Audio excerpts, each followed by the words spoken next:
ನಮಸ್ತೆ ವೀಕ್ಷಕರೇ, ನಮ್ಮ ಕರ್ನಾಟಕ ಸುದ್ದಿಗೆ ಸ್ವಾಗತ. ನಾನು ಸವಿತಾ ದೊಡ್ಡಯ್ಯ. ಮಧುಗಿರಿ ಪೊಲೀಸ್ ಉಪವಿಭಾಗ ಕಚೇರಿಯಲ್ಲಿ ಡಿವೈಎಸ್ಪಿ ರಾಮಚಂದ್ರಪ್ಪನ ಕಾಮಕ್ರೀಡೆ ವಿಡಿಯೋ ವೈರಲ್ ಆಗಿದ್ದು, ಇದು ಜಿಲ್ಲಾ ಪೊಲೀಸ್ ಇಲಾಖೆ ತಲೆ ತಗ್ಗಿಸುವ ಕರ್ಮಕಾಂಡ ಎನ್ನಬಹುದು.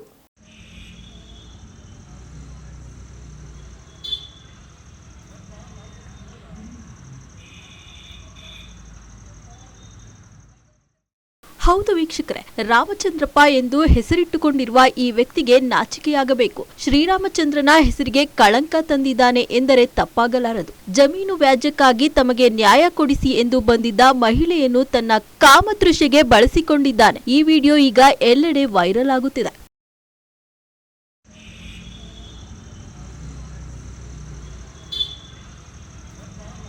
ಪಾವಗಡ ತಾಲೂಕಿನ ಮಹಿಳೆಯೊಬ್ಬರು ಜಮೀನು ವಿಚಾರಕ್ಕೆ ತಮಗೆ ನ್ಯಾಯ ಕೊಡಿಸುವಂತೆ ಮಧುಗಿರಿ ಪೊಲೀಸ್ ಠಾಣೆಗೆ ಬಂದಿದ್ದಾಳೆ. ಈ ವೇಳೆ ಡಿವೈಎಸ್ಪಿ ರಾಮಚಂದ್ರಪ್ಪ ಆಕೆಯೊಂದಿಗೆ ಲೈಂಗಿಕತೆಗೆ ಇಳಿದಿದ್ದಾನೆ. ಪೊಲೀಸ್ ಠಾಣೆಯ ಶೌಚಾಲಯದಲ್ಲಿಯೇ ರಾಸಲೀಲೆಯನ್ನು ಶುರುವಚ್ಚಿಕೊಂಡಿದ್ದಾನೆ. ಡಿವೈಎಸ್ಪಿ ರಾಮಚಂದ್ರಪ್ಪನವರ ವಿರುದ್ಧ ಕೇಳಿ ಬಂದಿದ್ದು, ಘಟನೆಯಿಂದ ಪೊಲೀಸ್ ಇಲಾಖೆ ತಲೆ ತಗ್ಗಿಸುವಂತಾಗಿದೆ.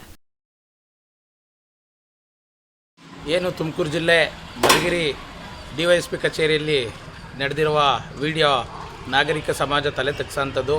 ಇವತ್ತು ಮಹಿಳೆಯರು ಠಾಣೆಗೆ ಹೋಗೋದೇ ಕಷ್ಟಕರವಾಗಿದೆ. ಯಾಕೆಂತಂದರೆ ಠಾಣಾಧಿಕಾರಿಗಳಿಂದ ನ್ಯಾಯ ನಿರೀಕ್ಷಿಸಿ ನ್ಯಾಯ ಕೊಡಿಸ್ತಾರೆ ಅನ್ನೋ ಭರವಸೆಯಿಂದ ನೊಂದವರು ಠಾಣೆಗೆ ಹೋದರೆ ಇವತ್ತು ಅದೇ ಠಾಣಾಧಿಕಾರಿಗಳು ಲೈಂಗಿಕ ಕ್ರಿಯೆಗೆ ಬಳಸ್ತಾರೆ ಅಂತಂದರೆ ಇವತ್ತು ನಾಗರಿಕ ಸಮಾಜ 100% ತಲೆ ತಗ್ಸೋಂಥದ್ದು.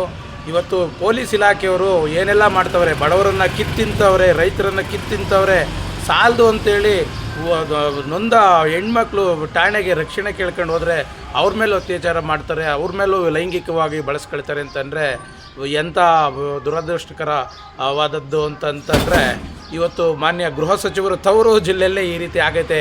ಇಬ್ಬರು ಸಚಿವರು ನಮ್ಮ ಮಾನ್ಯ ಗೌರವಾನ್ವಿತ ರಾಜಣ್ಣನವರು ಮತ್ತು ಮಾನ್ಯ ಗೃಹ ಸಚಿವರು ಇರುವಂಥ ತವರು ಜಿಲ್ಲೆಯಲ್ಲೇ ಈ ಥರ ಘಟನೆ ಸಂಭವಿಸಿರೋದು ನಾವೆಲ್ಲರೂ ತಲೆ ತಗ್ಸೋಂಥದ್ದು. ಈಗ ಏನು ಡಿವೈಎಸ್ಪಿ ಕಾಮುಕ ರಾಮಚಂದ್ರಪ್ಪ ಅನ್ನೋನು ಏನು ಮಹಿಳೆಯನ್ನು ಕಚೇರಿಯಲ್ಲೇ ಈ ಲೈಂಗಿಕವಾಗಿ ಬಳಸ್ಕೊಂಡಿದ್ದಾನೆ. ಅದು ಪಾರದರ್ಶಕವಾದ ತನಿಖೆ ಆಗಬೇಕು. ಮತ್ತು ತನಿಖೆ ಆಗಿ ಆತನ್ನು ಕೂಡಲೇ ಅರೆಸ್ಟ್ ಮಾಡಬೇಕು. ಮತ್ತು ಆತನ ಮೇಲೆ FIR ಕೂಡ ಮಾಡಿಲ್ಲ ಇಲ್ಲಿವರೆಗೂ. ತನಿಖೆ ಮಾಡಿ ಅರ್ಧಿ ತಾಳ್ತೀನಿ ಅಂತೇಳಿ ಏನು SP ಸಾಹೇಬರು ಸ್ಟೇಟ್ಮೆಂಟ್ ಕೊಟ್ಟಿದ್ದಾರೆ. ನಾನು ಒಂದು ಪತ್ರಿಕೆಯಲ್ಲಿ ಇವತ್ತು ವಿಜಯ ಕರ್ನಾಟಕ ಪತ್ರಿಕೆಯಲ್ಲಿ ಓದಿದೆ. ಈಗ ಬರೀ ಅದನ್ನು ಇನ್ನೂ ಇಂಥ ಘಟನೆ ನಡೆದರೂ ಕೂಡ ಇನ್ನೂ ನಾವು ಟೈಮ್ ವೇಸ್ಟ್ ಮಾಡೋವಂಥದ್ದಲ್ಲ. ಕೂಡಲೇ ಅದನ್ನು ಅರೆಸ್ಟ್ ಮಾಡಿ ಪ್ರಕರಣ ದಾಖಲಿಸ್ಕೊಂಡು ಅರೆಸ್ಟ್ ಮಾಡಬೇಕು. ಇಂಥ ಘಟನೆಗಳನ್ನು ಮತ್ತೆ ಈ ಥರ ಮರುಕಳಿಸಿದ ಹಾಗೆ ಮಾನ್ಯ ಜಿಲ್ಲಾ ವರಿಷ್ಠಾಧಿಕಾರಿಗಳು ಗಮನ ಹರಿಸ್ಬೇಕು. ಇವತ್ತೇನಾಗಿದೆ ಅಂತಂದರೆ ಠಾಣೆಗಳಲ್ಲಿ ಅಧಿಕೃತವಾಗಿ SB ಡ್ಯೂಟಿ ಅವರು ಏನು ಮಾಡ್ತವ್ರೆ ಅಂತೇಳಿ ನಿಮ್ಮ ಗಮನದಲ್ಲಿ ಇಲ್ಲ ಅಂತ ಅನ್ಕೊಳ್ತೀನಿ. ಯಾಕೆ ಅಂತಂದರೆ ನೀವು SB ಡ್ಯೂಟಿಯವ್ರನ್ನ ನಿಮಗೆ ಮಾಹಿತಿ ಕಲೆ ಹಾಕೋದಕ್ಕೆ ಮಾತ್ರ ಅಂತ ನೀವು ಅಂದ್ಕೊಂಡಿದ್ದೀರಾ. ಆದರೆ ಈ ಠಾಣೆಗಳಲ್ಲಿ SB ಡ್ಯೂಟಿಯನ್ನವರು ಅಧಿಕೃತವಾಗಿ ಏನು ಇಲ್ಲಿ ಇಲ್ಲೀಗಲ್ ಆಕ್ಟಿವಿಟೀಸ್ಗಳೆಲ್ಲ ನಡೀತವೆ, ಅಲ್ಲಿ ವಸೂಲಿಗೆ ಅಂತ ನೇಮಿಸ್ಕೊಂಡವ್ರೆ. ನನ್ನ ಹತ್ರ ಬೇಕಾದ್ರೆ ನಾನು ಸಂಪೂರ್ಣವಾಗಿ ಮಾಹಿತಿ ಕೂಡ ನಾನು ನಿಮಗೆ ನೀಡ್ತೀನಿ, ಏನೆಲ್ಲ ವಸೂಲಿ ಮಾಡ್ತವ್ರೆ, ಎಲ್ಲೆಲ್ಲ ಮಂತ್ಲಿ ಫಿಕ್ಸ್ ಮಾಡ್ಕೊಂಡವ್ರೆ ಅಂತೇಳಿ. ಠಾಣೆಗಳಲ್ಲಿ ಇಂಥದ್ದು ಯಾಕಂದರೆ ಮಾನ್ಯ SP ಸಾಹೇಬರು ಪ್ರಾಮಾಣಿಕವಾಗಿ ದಕ್ಷತೆಯಿಂದ ಇವತ್ತು ಅಧಿಕಾರ ನಿರ್ವಹಿಸ್ತವ್ರೆ. ನಮ್ಮ ಜಿಲ್ಲೆಯಲ್ಲಿ ಪಾರದರ್ಶಕವಾದ ಆಡಳಿತ ನೀಡ್ತವ್ರೆ SP ಸಾಹೇಬರು. ಏನು ಈ ಠಾಣೆಗಳಲ್ಲಿ ನಡೀತಾರಂಥ ಈ ವ್ಯವಸ್ಥೆನ ಮಾನ್ಯ ಜಿಲ್ಲಾ ವರಿಷ್ಠಾಧಿಕಾರಿಗಳು ತಪ್ಪಿಸ್ಬೇಕು. ಮತ್ತು ಏನು ಈ ಅಯೋಗ್ಯ ಮತ್ತು ಏನು ಈ ಕಾಮಚಂದ್ರ ಇದ್ದಾನೆ, ಅವನ್ನ ಕೂಡಲೇ ಅರೆಸ್ಟ್ ಮಾಡಬೇಕು ಅಂಥೇಳಿ ನಾನು ಒತ್ತಾಯಿಸ್ತೀನಿ. ಜಟ್ಟಿಯಾಗ್ರರ ನಾಗರಾಜು, ಸಾಮಾಜಿಕ ಹೋರಾಟಗಾರ. ಇದೊಂದು ಪೊಲೀಸ್ ಇಲಾಖೆಯ ಗೌರವವನ್ನು ಮಣ್ಣುಪಾಲು ಮಾಡುವಂತಹ ನೀಚ ಕೃತ್ಯವಾಗಿದ್ದು, ಈ ವಿಚಾರ ನನ್ನ ಗಮನಕ್ಕೆ ಬಂದಿದೆ. ನಾನು ಸಹ ವಿಡಿಯೋ ವೀಕ್ಷಣೆ ಮಾಡಿದ್ದೇನೆ. ಈ ವಿಚಾರದ ಬಗ್ಗೆ ತನಿಖೆ ನಡೆಸಲು ಹಿರಿಯ ಅಧಿಕಾರಿಗಳಿಗೆ ಮಾಹಿತಿ ನೀಡಲಾಗುವುದು. ಯಾವುದೇ ಕಾರಣಕ್ಕೂ ಮಹಿಳೆಯರ ಮೇಲಿನ ದೌರ್ಜನ್ಯವನ್ನು ಇಲಾಖೆ ಸಹಿಸುವುದಿಲ್ಲ. ಮಹಿಳೆಯನ್ನು ಪತ್ತೆ ಹಚ್ಚಲಾಗುತ್ತಿದ್ದು, ಅವರು ದೂರು ನೀಡಿದ್ದಲ್ಲಿ ಡಿವೈಎಸ್ಪಿ ವಿರುದ್ಧ ಕಾನೂನು ರೀತಿ ಕ್ರಮ ಕೈಗೊಳ್ಳಲಾಗುವುದು ಎಂದು ತುಮಕೂರು SP ಅಶೋಕ್ ಪ್ರತಿಕ್ರಿಯೆ ನೀಡಿದ್ದಾರೆ. ವೀಕ್ಷಕರೇ, ರಾಮಚಂದ್ರಪ್ಪ ಮಾಡಿದ್ದು ಅಕ್ಷರಶಃ ತಪ್ಪೇ ಆದ್ರೂ ಈ ವಿಡಿಯೋ ಅಸಲಿಗೆ ಹನಿ ಟ್ರ್ಯಾಪ್ ಅಂತ ಕೂಡ ಹೇಳಲಾಗುತ್ತಿದೆ. ಪೊಲೀಸರು ಹನಿ ಟ್ರ್ಯಾಪ್ಗೆ ಒಳಗಾಗುತ್ತಾರೆ ಅಂದರೆ ಶೋಚನೀಯ ಸಂಗತಿ. ಏನೇ ಆದ್ರೂ ಅಂತಹ ಉನ್ನತ ಹುದ್ದೆಯಲ್ಲಿದ್ದುಕೊಂಡು ರಾಮಚಂದ್ರಪ್ಪ ಮಾಡಿರುವ ಕೃತ್ಯ ಅಸಹ್ಯ ತರುವಂತಹದ್ದು. ಡಿವೈಎಸ್ಪಿ ರಾಮಚಂದ್ರಪ್ಪ ವರ್ತನೆಯಿಂದಾಗಿ ಕೆಲ ಪೊಲೀಸ್ ಇಲಾಖೆ ಅಷ್ಟೇ ಅಲ್ಲ, ಇಡೀ ಸಮಾಜವೇ ತಲೆ ತಗ್ಗಿಸುವಂತಾಗಿದೆ.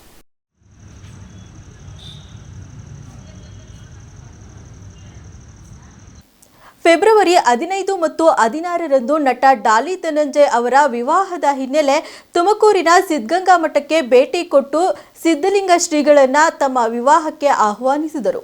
ತುಮಕೂರಿನ ಸಿದ್ಧಗಂಗಾ ಮಠಕ್ಕೆ ನಟ ಡಾಲಿ ಧನಂಜಯ್ ಭೇಟಿ ನೀಡಿ ಶ್ರೀ ಶಿವಕುಮಾರ ಸ್ವಾಮೀಜಿಗಳ ಗದ್ದುಗೆ ಬಳಿ ವೆಡ್ಡಿಂಗ್ ಕಾರ್ಡ್ ಇಟ್ಟು ಸಹಸ್ರ ನಾಮಾರ್ಚನೆ ಪೂಜೆ ಸಲ್ಲಿಸಿದರು. ಗದ್ದುಗೆ ಪೂಜೆ ಬಳಿಕ ಸಿದ್ಧಲಿಂಗ ಸ್ವಾಮೀಜಿಗಳನ್ನ ಭೇಟಿಯಾಗಿ ತಮ್ಮ ವಿವಾಹ ಆಮಂತ್ರಣ ಪತ್ರಿಕೆ ನೀಡಿ ವಿವಾಹ ಮಹೋತ್ಸವಕ್ಕೆ ಶ್ರೀಗಳನ್ನ ಆಹ್ವಾನಿಸಿದರು.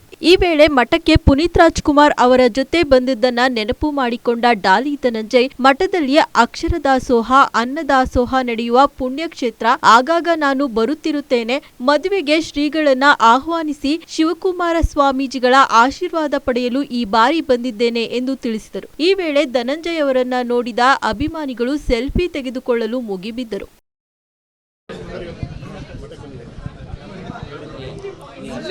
ಇಲ್ಲ, ಇಲ್ಲಿಗೆ ಬರ್ತಾನೆ ಇರ್ತೀನಿ ಸಿದ್ಧಗಂಗಾ ಮಠಕ್ಕೆ. ಯಾವಾಗ ಬರೋಕ್ಕೂ ಖುಷಿನೇ. ಸಾವಿರಾರು ಮಕ್ಕಳಿಗೆ ಎಜುಕೇಷನ್ ಕೊಡೋವಂಥ ಜಾಗ, ಸಾವಿರಾರು ಜನಕ್ಕೆ ಊಟ ಹಾಕೋವಂಥ ಜಾಗ, ಸಾವಿರಾರು ಜನದ ಭವಿಷ್ಯ ಕಟ್ಟಿರುವಂಥ ಜಾಗ. ಗುರುಗಳನ್ನ ಮದುವೆ ಕರಿಬೇಕಾಗಿತ್ತು ಸ್ವಾಮೀಜಿಯವ್ರನ್ನ. ಹೀಗಾಗಿ ಬಂದು ಬೆಳಗ್ಗೆ ಪೂಜೆ ಎಲ್ಲ ಮುಗಿಸಿ ಇನ್ವಿಟೇಷನ್ ಕೊಟ್ಬಿಟ್ಟು ಹೋಗ್ತಾಯಿದ್ದೆ. ಎಲ್ಲ ಗುರು ಹಿರಿಯರು ಬಂದು ಹರಿಸಿದ್ರೆ ಯಾವಾಗಲೂ ಒಳ್ಳೆಯದಲ್ಲ. ಅದಕ್ಕೆ ಪ್ರಿಪ್ರೇಷನ್ಸ್ ನಡೀತಾ ಇದೆ. ಇನ್ವಿಟೇಷನ್ ಕೊಡೋದು ಕೆಲಸ ನಡೀತಾ ಇದೆ. ಎಲ್ಲ ಹಿರಿಯರಿಗೆ, ಲೀಡರ್ಸ್ಗೆ, ಸ್ವಾಮೀಜಿಯವ್ರಿಗೆ ಎಲ್ಲರನ್ನ ಕರೀತಾ ಇದ್ದೀನಿ. ನಂತರ ಇನ್ನು ನಮ್ಮ ಸಿನಿಮಾದವರು ಎಲ್ಲರನ್ನ ಕರೆಯೋಕ್ಕೆ ಶುರು ಮಾಡಬೇಕು. ಅಭಿಮಾನಿಗಳಿಗೂ ಕೂಡ ಡೆಫಿನೆಟ್ಲಿ ಇನ್ವೈಟ್ ಮಾಡ್ತೀನಿ. Thank you. ಅಂಬೇಡ್ಕರ್ ಕುರಿತು ಕೇಂದ್ರ ಗೃಹ ಸಚಿವ ಅಮಿತ್ ಶಾ ಅವರ ಹೇಳಿಕೆ ಖಂಡಿಸಿ ಪ್ರಗತಿಪರ ಸಂಘಟನೆಗಳು ಇಂದು ಕೋಲಾರ ನಗರ ಬಂದ್ಗೆ ಕರೆ ನೀಡಿದ್ದು, ಬೆಳಗ್ಗೆಯೇ ಪ್ರತಿಭಟನಾಕಾರರು ಬೀದಿಗಿಳಿದು ಆಕ್ರೋಶ ವ್ಯಕ್ತಪಡಿಸಿದರು.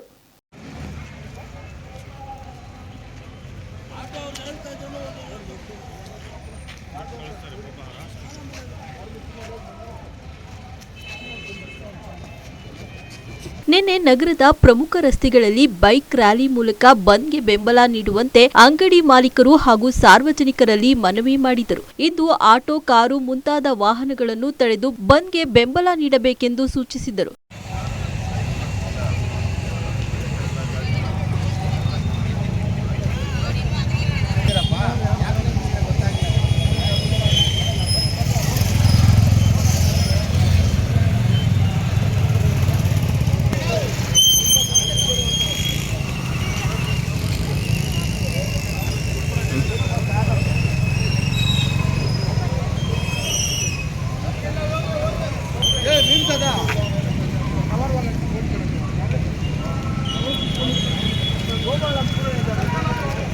ಬೆಳಗ್ಗೆ ನಗರದ ಕೆಎಸ್ಆರ್ಟಿಸಿ ಡಿಪೋ ಮುಂಭಾಗ ರಸ್ತೆ ತಡೆ ನಡೆಸಿ ಪ್ರತಿಭಟಿಸಿದರು. ಡಿಪೋ ಮುಂದೆ ಟೈರ್ಗೆ ಬೆಂಕಿ ಹಚ್ಚಲು ಮುಂದಾದಾಗ ಪೊಲೀಸರು ತಡೆದು ಬೆಂಕಿ ನಂದಿಸಿದರು.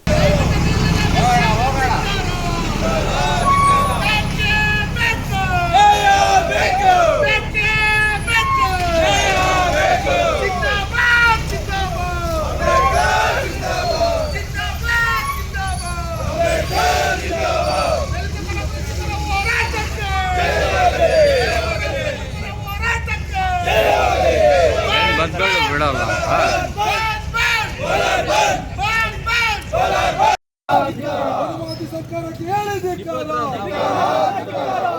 ದಮನ ಮಾಡತಕ್ಕಂಥ ಸರ್ಕಾರಕ್ಕೆ ಹೇಳಿದಿಕ್ಕಾರ, ರಾಜ್ಯಘಟ್ಟ ಸರ್ಕಾರಕ್ಕೆ ಹೇಳಿದಿಕ್ಕಾರ, ನಾಯಕ್ ಸರ್ಕಾರಕ್ಕೆ ಹೇಳಿದಿಕ್ಕಾರ, ಬಿಜೆಪಿ ಸರ್ಕಾರಕ್ಕೆ ಹೇಳಿದಿಕ್ಕಾರ, ಅಂಬೇಡ್ಕರ್ಗೆ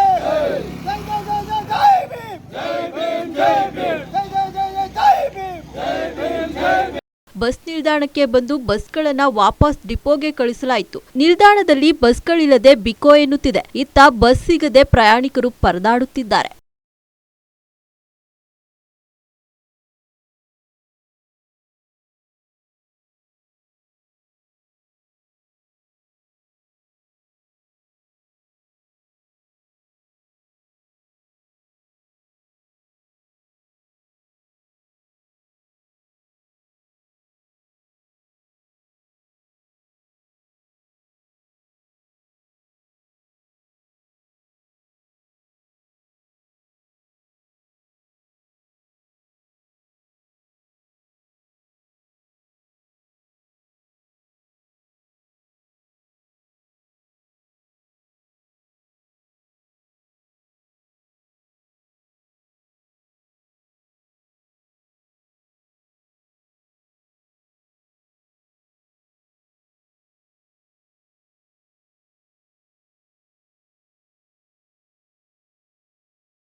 ಶಿರಾ ತಾಲೂಕಿನ ಹೊಸೂರು ಗ್ರಾಮ ಪಂಚಾಯಿತಿ ಸ್ವಚ್ಛತೆ ಆಡಳಿತ ವೈಫಲ್ಯದಿಂದ ಬಳಲುತ್ತಿದ್ದು ಸಾರ್ವಜನಿಕರು ಪರದಾಡುವಂತಹ ಸ್ಥಿತಿ ನಿರ್ಮಾಣವಾಗಿದೆ.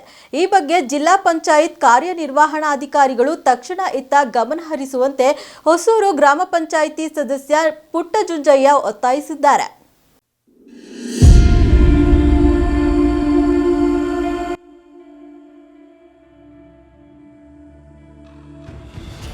ಈ ಬಗ್ಗೆ ಹೊಸೂರು ಗ್ರಾಮದಲ್ಲಿ ಮಾತನಾಡಿ, ಗ್ರಾಮದ ಚರಂಡಿಗಳು ಭರ್ತಿಯಾಗಿದ್ದು ಸ್ವಚ್ಛತೆ ಮಾಡದ ಕಾರಣ ಸೊಳ್ಳೆಗಳ ಸಂತಾನೋತ್ಪತ್ತಿ ಹೆಚ್ಚುತ್ತಿದೆ. ಇದರಿಂದ ರೋಗ ಹರಡುವ ಸಾಧ್ಯತೆ ಹೆಚ್ಚಾಗಿದೆ. ಅಲ್ಲದೆ ಸ್ವಚ್ಛತೆ ವಾಹನ ಇದ್ದರೂ ಕೂಡ ಬಳಕೆಯಾಗದೆ ಮೂಲೆಯಲ್ಲೇ ನಿಂತಿದೆ. ಈ ಬಗ್ಗೆ ಪಿಡಿಒ ಅವರಿಗೆ ಪ್ರಶ್ನೆ ಮಾಡಿದರೆ ಅನುದಾನದ ಕೊರತೆ ಎಂಬ ನೆಪ ಹೇಳುತ್ತಾರೆ. ಈ ಸಂದರ್ಭದಲ್ಲಿ ಗ್ರಾಮ ಪಂಚಾಯಿತಿ ಸದಸ್ಯೆ ಯಶೋದಮ್ಮ, ನಾಗರಾಜು, ಶಾಲಾ ಅಭಿವೃದ್ಧಿ ಸಮಿತಿ ಅಧ್ಯಕ್ಷ ದೇವರಾಜು, ಕಾಂಗ್ರೆಸ್ ಮುಖಂಡ ಪುಟ್ಟಜುಂಜಯ್ಯ, ಮಂಜುನಾಥ್, ಮಾಜಿ ಅಧ್ಯಕ್ಷ ಹನುಮಂತರಾಯ ಸೇರಿದಂತೆ ಇತರರು ಉಪಸ್ಥಿತರಿದ್ದರು.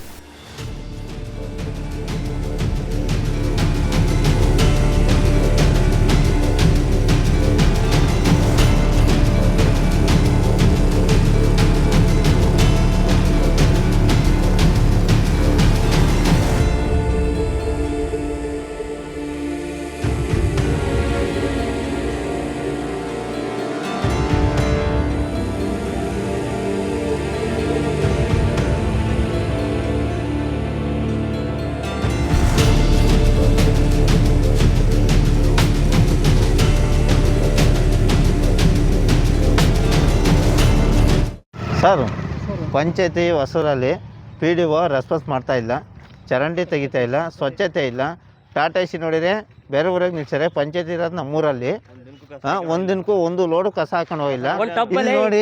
ಇಲ್ಲಿ ನೋಡಿ ಬಂದು ಪಂಚಾಯತಿಗೆ ನೀವು ಬಂದು ನೋಡಿ, ಚರಂಡಿ ಬಸ್ ಇಲ್ಲ, ಬಲ್ಪ್ ಆಗಿ 1.5 ತಿಂಗಳಾದ್ರೂ ಒಂದು ಬಂದು ರೆಸ್ಪಾನ್ಸಿಂದ ಒಂದು ಬಲ್ಪ್ ಹಾಕಲ್ಲ. ಈ ಸರ್ಕಲಲ್ಲಿ 3 ಕಡೆ ಓಡಾಡ್ತವೆ. ಏನು ಆಕ್ಷನ್ ಆಗಿ ಹೆಚ್ಚು ಕಮ್ಮಿ ಆದರೆ PDO ಜವಾಬ್ದಾರಿ. ಏನು ಎಂಟ್ರೆನ್ಸ್ನಾಗೂ ಏನು ರೆಸ್ಪಾನ್ಸ್ ಮಾಡ್ತಾ ಇಲ್ಲ, ಏನು ಸ್ಪಂದನೆ ಮಾಡ್ತೀವಿ. ನಾವು ಕಂಪ್ಲೇಂಟ್ ಮಾಡಿದರೆ ಈ ಸತಿಗೆ 1 ದಿವಸ ಕೇಳಿದರೆ 5,000 ಕೇಳ್ತಾರೆ. 1 ದಿವಸ ಮಾಡಿಕೊಡ್ತೀನಿ ಅಂದರೆ 5,000 ಇಲ್ಲದ ಈ ಸತ್ ಮಾಡಲ್ಲ ಅಂತ ಹೇಳ್ತಾನೆ ಅವಯ್ಯ. ಕುಡಿಯೋಕ್ಕೆ ನೀರಿಲ್ಲ, ಎಲ್ಲ ಇದಾಗೋಗಿದೆ. ಅದನ್ನೇನು ಎಲ್ಲ ಏನೋ ಮನವಿ ಎಲ್ಲ ಕೊಟ್ಟರು, ಅವ್ರೇನು ಮಾಡ್ಕೊಂಡು ಕೊಡ್ತಿಲ್ಲ ಸರ್. ಆಲೇ ಒಂದು 5-6 ತಿಂಗಳು ಆಗ್ತಾ ಬರ್ತೈತೆ ಸರ್. Yes sir. ಸರ್ ಬರ್ತಾ ಇತ್ತು, ಅವಾಗವಾಗ ಇದಾಗ್ತಿತ್ತು ಸರ್, ರೆಡಿ ಮಾಡಿಸೋರು. ಇವಾಗ ಕಿಟ್ಟಾಗಿ ಎಷ್ಟೋ ದಿನ ಆಗೈತೆ, ಇನ್ನೂ ಮಾಡಿಸಿಲ್ಲ ರೆಡಿನ. ನಮಗೆ ಕುಡಿಯೋಕ್ಕೆ ನೀರಿಗೆ ಸಮಸ್ಯೆ ಆಗ್ತೈತೆ, ತಟ್ಟೆ ತೊಳ್ಕೊಂಬಕ್ಕಾಗ್ತಿಲ್ಲ. ಇದನ್ನೆಲ್ಲ ಎಷ್ಟೋ ಸತಿ ಹೇಳಿದ್ದೀವಿ, ಮಾಡಿದ್ದೀವಿ, ಅವರೇನು ರೆಸ್ಪಾನ್ಸ್ ಮಾಡ್ತಾನೆ ಇಲ್ಲ ನಮಗೆ. ಮತ್ತು ನಮಗೆ ವಿದ್ಯಾರ್ಥಿಗಳಿಗೆ ಏನು ಸೌಕರ್ಯ ಒದಗಿಸ್ಕೊಡ್ಬೇಕು, ನೀವು ಏನೇ ಹೇಳಿದ್ರು ಇಲ್ಲ ಅಂತಾರೆ. ಮತ್ತು ರೆಸ್ಪಾನ್ಸೇ ಮಾಡ್ತಿಲ್ಲ ಯಾರೂ.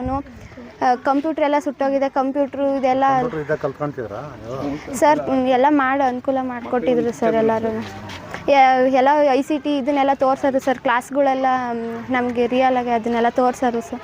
ಈಗೆಲ್ಲ ಅದು ಸುಟ್ಟೋಗಿರೋದ್ರಿಂದ ನಮಗೆ ತುಂಬ ಪ್ರಾಬ್ಲಮ್ ಆಗಿದೆ. ಏನಾದರೂ ಮಾಡಿಕೊಡ್ಬೇಕು ಅಂತ ಕೇಳ್ತೀನಿ. GHPS ಹೊಸೂರು ಶಾಲೆಯಲ್ಲಿ ಓದುತ್ತಿದ್ದೇನೆ. ನಾನು 7ನೇ ತರಗತಿ. ನಮ್ಮ ಊರಿನಲ್ಲಿ ಹೊಸೂರು ಗ್ರಾಮ ಪಂಚಾಯತಿಗೆ ಎಷ್ಟೋ ಸತಿ ಮನವಿ ಕೊಟ್ಟಿದ್ದೀವಿ. ಅವರು ಏನು ಪ್ರಾಬ್ಲಮ್ ಅಂತ ಕೊಟ್ಟಿದ್ದೀರಾ?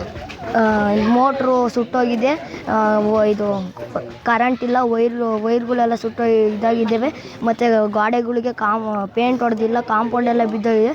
ನಮಗೆ ಪ್ರಾಜೆಕ್ಟ್ಗಳು ತೋರಿಸ್ತಿದ್ದಾವೆಲ್ಲ ಸುಟ್ಟೋಗಿದ್ದಾವೆ.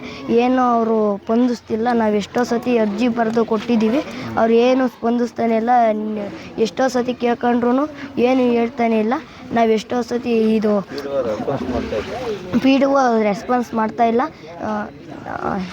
ದಯವಿಟ್ಟು ಈ ಎಲ್ಲ ಈ ಕಾರ್ಯಗಳನ್ನು ಮಾಡಿಸಿಕೊಳ್ಬೇಕು ಅಂತ ಮನವಿ ಮಾಡಿಕೊಳ್ಳುತ್ತೇವೆ. ಮನೆಗೆ ಹಂಗೆ ಅದು ಮನೆಗೆಲ್ಲ ನಲ್ಲಿ ಹಾಕಿರೆ. ನಮ್ಮ ಮನೆ ಒಂದೇ 5 ಮನೆ ಇದ್ದಾವೆ. 5 ಮನೆಗೆ ನಲ್ಲಿ ಹಾಕಿದ್ರೆ ಅಂದರೆ PDO ಬರಬೇಕು, PDO ಎಸ್ಟಿಮೇಟ್ ಮಾಡಬೇಕು ಅಂತಾರೆ. PDOಗೆಲ್ಲ ಹೇಳಿದ್ರು, PDO ಬಂದಿಲ್ಲ, ಎಸ್ಟಿಮೇಟ್ ಮಾಡಿಲ್ಲ, ಪೈಪ್ಲೈನ್ ಮಾಡಿಲ್ಲ.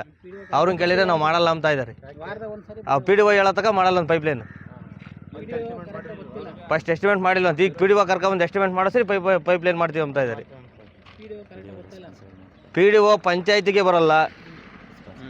2 ಪಂಚಾಯತಿ ಕೊಟ್ಟಿದ್ದಾರೆ ಅಂತೇಳಿ ವಾರಕ್ಕೊಂದ್ಸರಿ ಬರ್ತಾರೆ. ಇಲ್ಲೆಲ್ಲ ಜನ ಫುಲ್ಲು ಪರದಾಡ್ತಿದ್ದಾರೆ. ಯಾವ್ದು ಡಾಕ್ಯುಮೆಂಟ್ಸ್ ಕೊಡ್ತಿಲ್ಲ, ಏನು ಕೊಡ್ತಿಲ್ಲ, ಈ ಸತ್ ಕೊಡ್ತಿಲ್ಲ.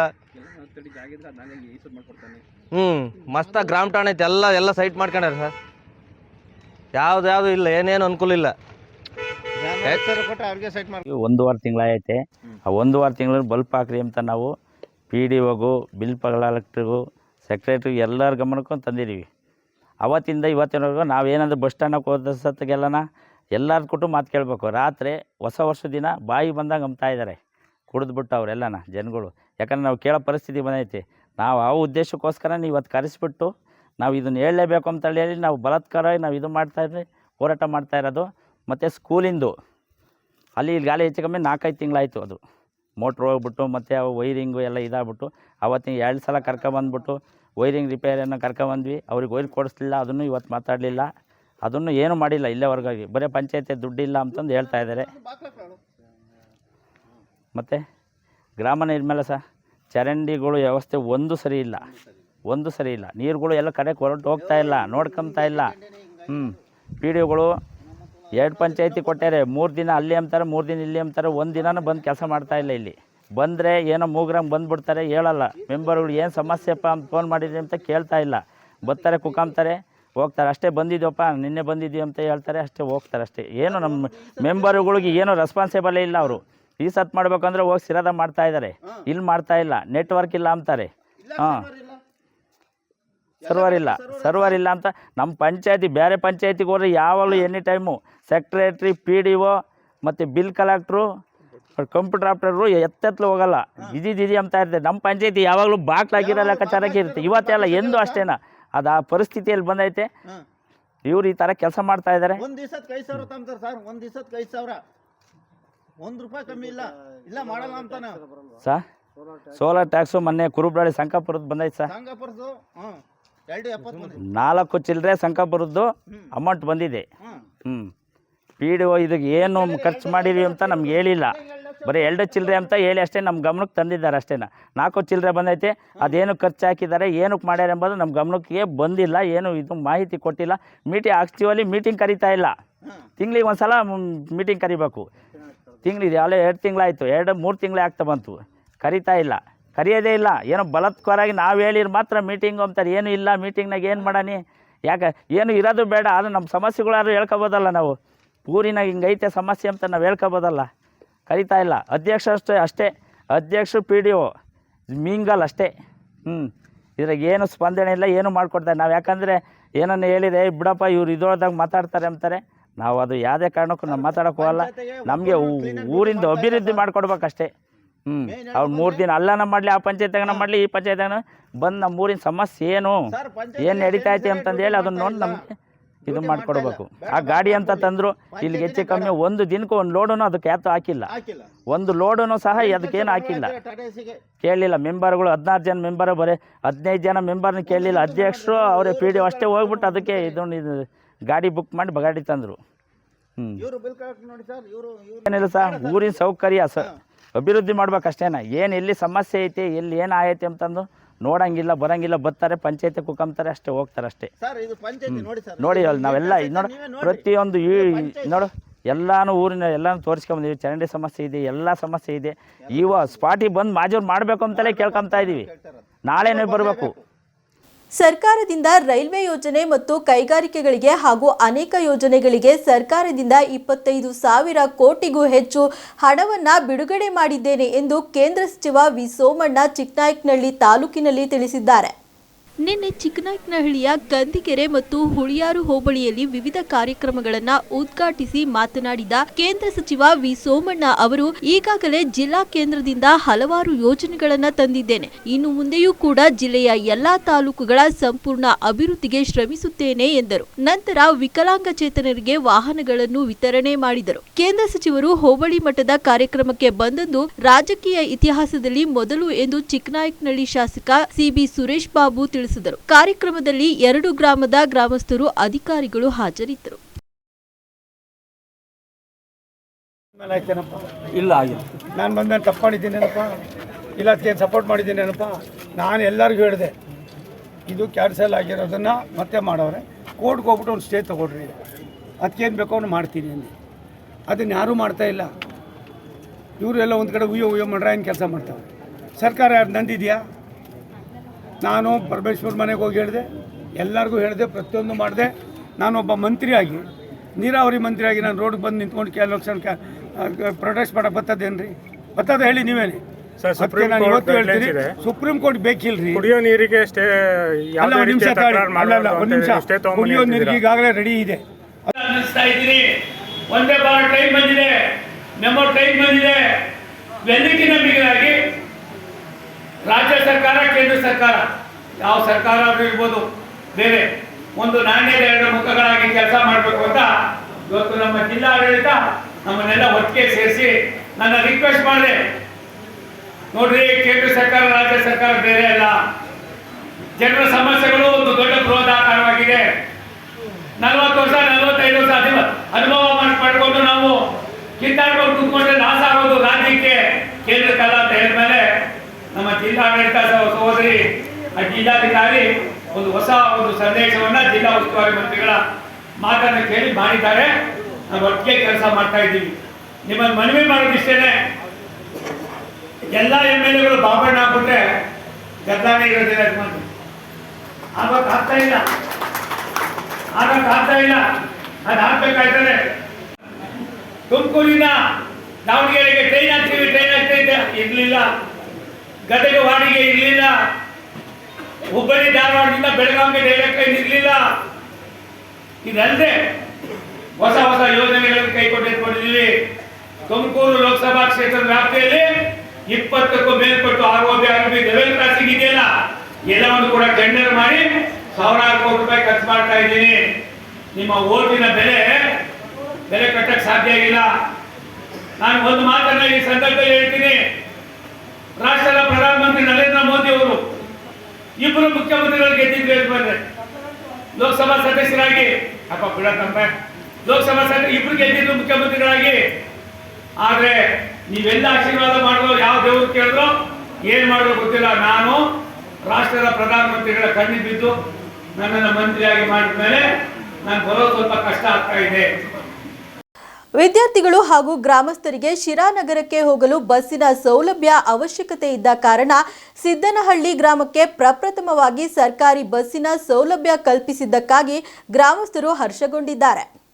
ಗ್ರಾಮಕ್ಕೆ ಆಗಮಿಸಿದ ಕೆಎಸ್ಆರ್ಟಿಸಿ ಬಸ್ಗೆ ಪೂಜೆ ಮಾಡುವ ಮೂಲಕ ಗ್ರಾಮಸ್ಥರು ಸ್ವಾಗತಿಸಿದ್ದು ವಿಶೇಷ ಅನಿಸಿತು. ಈ ವೇಳೆ ಬಸ್ ಸೌಲಭ್ಯ ಕಲ್ಪಿಸಿದ ಸರ್ಕಾರಕ್ಕೆ ಗ್ರಾಮಸ್ಥರು ಧನ್ಯವಾದ ತಿಳಿಸಿದರು. ಈ ಸಂದರ್ಭದಲ್ಲಿ ಗಿರೀಶ್ ಕುಮಾರ್, ರಾಮಲಿಂಗಪ್ಪ, ಲಕ್ಕಪ್ಪ, ಕೇಬಲ್ ರಾಜಪ್ಪ, ಮುಕುಂದಪ್ಪ, ಲೋಕೇಶ್ವರ್, ಮೂರ್ಕಣ್ಣಪ್ಪ, ಪ್ರಹ್ಲಾದ್, ದಳಕುಮಾರ್, ಅಂಗಡಿ ನಾಗರಾಜು, ಶ್ರೀನಿವಾಸ್, ಲೋಕೇಶ್, ಸಿದ್ದ, ನಾಗಪ್ಪ ಸೇರಿದಂತೆ ಹಲವರು ಉಪಸ್ಥಿತರಿದ್ದರು.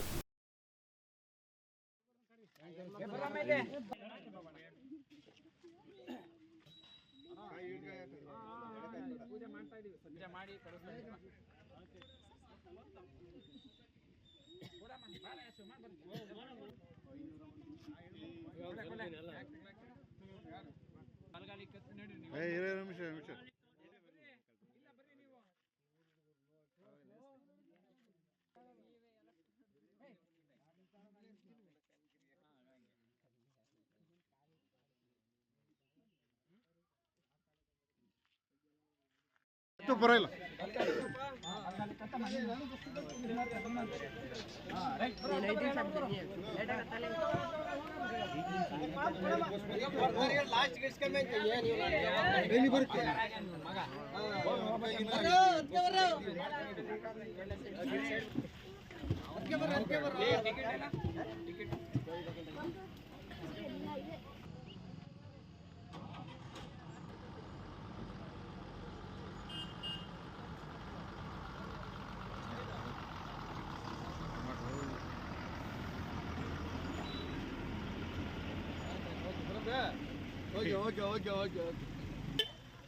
ಸ್ವಾತಂತ್ರ್ಯ ಬಂದ ತಾರೀಕಿನಿಂದ ನಮ್ಮ ಸಿದ್ದನಹಳ್ಳಿ ಗ್ರಾಮಕ್ಕೆ ಯಾವುದೇ ಬಸ್ ಸೌಲಭ್ಯ ಕಲ್ಪಿಸಿರಲಿಲ್ಲ.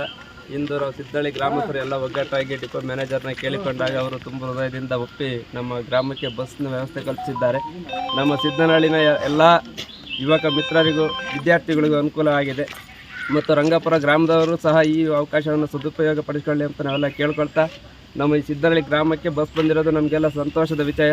ಹಾಗಾಗಿ ನಾವೆಲ್ಲ ತುಂಬ ಹೃದಯದಿಂದ ಈ ಬಸ್ ಬರಲು ಕಾರಣಕರ್ತರಾದ ಎಲ್ಲ ಶ್ರಮಿಸಿದ ಎಲ್ಲರಿಗೂ ಹೃದಯಪೂರ್ವಕ ಧನ್ಯವಾದಗಳು. ಶಿರಾ ತಾಲೂಕಿನ ಪಟ್ಟನಾಯಕನಹಳ್ಳಿ ಐತಿಹಾಸಿಕ ಪ್ರಸಿದ್ಧ ಶ್ರೀ ಗುರುಗುಂಡ ಬ್ರಹ್ಮೇಶ್ವರ ಸ್ವಾಮಿ ಜಾತ್ರಾ ಮಹೋತ್ಸವದ ಅಂಗವಾಗಿ ನಡೆಯುವ ಕೃಷಿ ಮತ್ತು ಕೈಗಾರಿಕಾ ವಸ್ತು ಪ್ರದರ್ಶನ ಸಿದ್ಧತೆಯ ಪೂರ್ವಭಾವಿ ಸಭೆ ಆಯೋಜಿಸಲಾಗಿತ್ತು. ಕೃಷಿ ಮತ್ತು ಕೈಗಾರಿಕಾ ವಸ್ತು ಪ್ರದರ್ಶನ ಸಿದ್ಧತೆ ಪೂರ್ವಭಾವಿ ಸಭೆ ಪಟ್ಟಿಕಾಪುರಿ ಮಹಾಸಂಸ್ಥಾನ ಪೀಠಾಧ್ಯಕ್ಷರಾದ ಶ್ರೀ ನಂಜಾವಧೂತ ಮಹಾಸ್ವಾಮೀಜಿಗಳ ದಿವ್ಯ ಸಾನ್ನಿಧ್ಯದಲ್ಲಿ ಕಾರ್ಯಕ್ರಮವನ್ನು ಜಿಲ್ಲಾ ಪಂಚಾಯತ್ ಸಿಇಒ ಪ್ರಭು ಉದ್ಘಾಟಿಸಿದರು. ಈ ಸಂದರ್ಭದಲ್ಲಿ ಶ್ರೀಮಠದ ಪಿಆರ್ಒ ತಮ್ಮಣ್ಣ ಕಾರ್ಯಕ್ರಮದ ಅಧ್ಯಕ್ಷತೆ ವಹಿಸಿದ್ದರು. ನಾದೂರು ಗ್ರಾಮ ಪಂಚಾಯಿತಿ ಅಧ್ಯಕ್ಷ ಶ್ರೀನಿವಾಸ್, ಜಾತ್ರಾ ಮಹೋತ್ಸವದ ನೋಡಲ್ ಅಧಿಕಾರಿ ತಾಲೂಕು ಪಂಚಾಯತ್ ಕಾರ್ಯನಿರ್ವಹಣಾಧಿಕಾರಿ ಹರೀಶ್, ಕೃಷಿ ಇಲಾಖೆ ಜಂಟಿ ನಿರ್ದೇಶಕ ಎಚ್ಎಲ್ ಚಂದ್ರಕುಮಾರ್ ಸೇರಿದಂತೆ ಹಲವು ಅಧಿಕಾರಿಗಳು ಪೂರ್ವಭಾವಿ ಸಭೆಯಲ್ಲಿ ಉಪಸ್ಥಿತರಿದ್ದರು.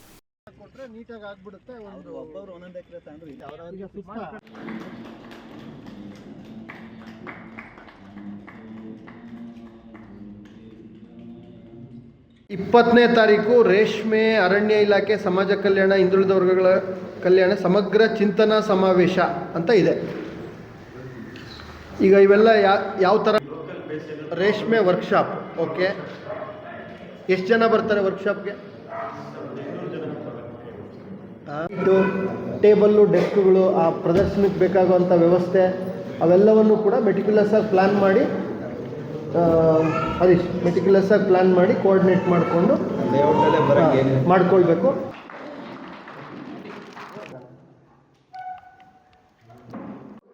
ಏನೇನು ಮಾಡಬೇಕು ಉತ್ಸವಕ್ಕೆ, ಆಯಿತಾ? ಮತ್ತು ಪೈಪ್ಲೈನು ಎಲ್ಲಿ ಏನು ಅಡಿಷ್ನಲ್ ಪೈಪ್ಲೈನ್ಗಳು ಬೇಕು ಏನು ಎಲ್ಲ JJM ವರ್ಕ್ ಏನಾಯಿತು? ಸಂಗೀತ ವಿದ್ವಾಂಸ ಬಹು ವಾದ್ಯ ಪರಿಣಿತ ಎಸ್ ಬಾಲಿ ಖ್ಯಾತಿಯ ಎಸ್ ಬಾಲಸುಬ್ರಹ್ಮಣ್ಯಂ ಅವರು ಗುರುವಾರ ನಿಧನರಾಗಿದ್ದಾರೆ. ಅವರಿಗೆ 71 ವರ್ಷ ವಯಸ್ಸಾಗಿತ್ತು. ಕನ್ನಡದ ಪ್ರಮುಖ ಮನೋರಂಜನಾ ವಾಹಿನಿಯಲ್ಲಿ ಪ್ರಸಾರವಾಗುತ್ತಿರುವ ಸರಿಗಮಪ ಸಂಗೀತ ರಿಯಾಲಿಟಿ ಶೋನಲ್ಲಿ ಜೂರಿ ಪ್ಯಾನೆಲ್ನಲ್ಲಿ ಕಾರ್ಯನಿರ್ವಹಿಸುತ್ತಿದ್ದರು. ಎಸ್ ಬಾಲಿ ಅವರು ಮೃದಂಗ, ತಬಲಾ, ಡೋಲಾಕ್, ಡೊಲ್ಕಿ, ಕಂಜಾರಿ, ಕೋಲ್ ಹೀಗೆ 10 ಹಲವು ಲಯವಾದ್ಯಗಳನ್ನ ನುಡಿಸುವಲ್ಲಿ ಪರಿಣಿತರಾಗಿದ್ದ ಅಪರೂಪದ ವಿದ್ವಾಂಸರಾಗಿದ್ದರು. ಕನ್ನಡ ಚಿತ್ರರಂಗದ ಅನೇಕ ಸಂಗೀತ ಸಾಧಕರು ಬಾಲಿ ಅವರನ್ನ ರಿದಮ್ ಕಿಂಗ್ ಎಂದೇ ಕರೆಯುತ್ತಿದ್ದರು. ಸುಗಮ ಸಂಗೀತದಲ್ಲೂ ಇವರು ಮಾಸ್ಟರ್ ಆಗಿದ್ದಾರೆ. ದಕ್ಷಿಣ ಭಾರತದ ಏಕೈಕ ರಿದಮ್ ಕಂಪೋಸರ್, ಆಯೋಜಕರು ಮತ್ತು ನಿರ್ದೇಶಕರು ಎಂಬ ಹೆಗ್ಗಳಿಕೆ ಇವರದ್ದು. ಬಾಲಿಯವರು ಶಾಸ್ತ್ರೀಯವಾಗಿ ಕಲಿತದ್ದು ಮೃದಂಗ ಮಾತ್ರ. ಆದರೆ ತಮ್ಮ ಶ್ರದ್ಧೆಯಲ್ಲೇ ತಬಲಾ, ಡೋಲಾಕ್, ಡೋಲ್ಕಿ, ಖೋಲ್, ಕಂಜೀರ ಮುಂತಾದ ಹಲವಾರು ವಾದ್ಯಗಳನ್ನು ನುಡಿಸುವ ಪರಿಣಿತಿಯನ್ನು ಸಾಧಿಸಿದರು. ಹೀಗೆ ಸಕಲ ಲಯವಾದ್ಯಗಳು ನುಡಿಸುವಲ್ಲಿ ಪರಿಣಿತಿ ಪಡೆದರು.